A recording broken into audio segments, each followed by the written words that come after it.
ఈ రోజే డౌన్లోడ్ చేయండి, మీ ఫేవరెట్ షోస్ చూడండి. ఇప్పుడు ఆ విజయశాంతి వస్తుంది, ఆయిల్ మీద కాలు వేస్తుంది, ఖచ్చితంగా జారి పడుతుంది. అది సరే, అది ఆయిల్ చూస్తే చూసినా చేసేదేముంది, అడుగు ఆయిల్ మీద వేస్తే పడిపోతుంది కాబట్టి అక్కడే ఆగిపోతుంది. అలా అయినా మొక్కు ఫెయిల్ అవుతుంది కదా. మొక్కు తీరాలంటే ముందుకు వెళ్ళాలి, వెనక్కి వెళ్ళలేరు కదా. సో ఈ పెళ్లి వాయిదా పడ్డం కన్ఫర్మ్. అబ్బా, నీ బుర్రే త్వరగా పోయి.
ఇప్పుడు ఆ నూనె మీద అడిగేస్తే జారి పడతాం.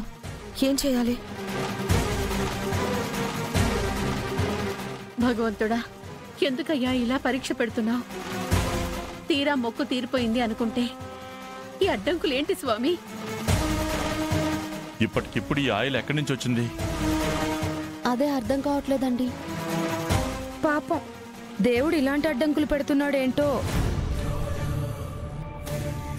ఇందాక చూస్తేనేమో పిండికి చిల్లులు పడ్డాయి, ఇప్పుడు చూస్తేనేమో దారికి నూనె అడ్డం పడుంది. ఈ మొక్కు తీరడం ఆ దేవుడికి కూడా ఇష్టం లేనట్టుంది. లేదంటే ఈ నాటంకాలు ఎందుకు పెడతాడు? ఇప్పుడు మొక్కు తీరకపోతే మ్యారేజ్ కూడా క్యాన్సిల్ అవుతుంది కదా అత్తయ్య. అంతేనమ్మా.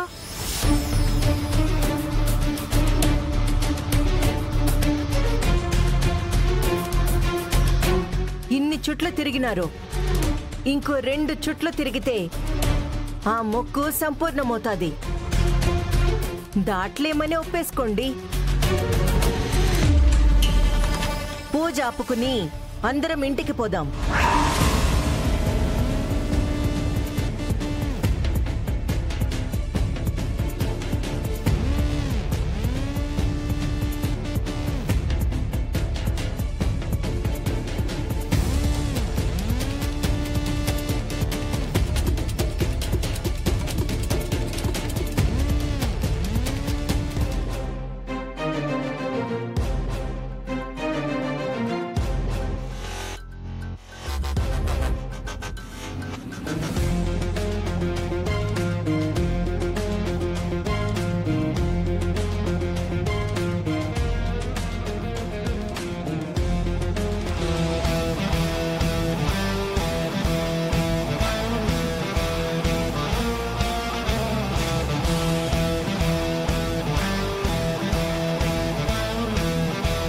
దేవుడి విషయంలో ఆలోచించాల్సిన అవసరం లేదు తల్లి.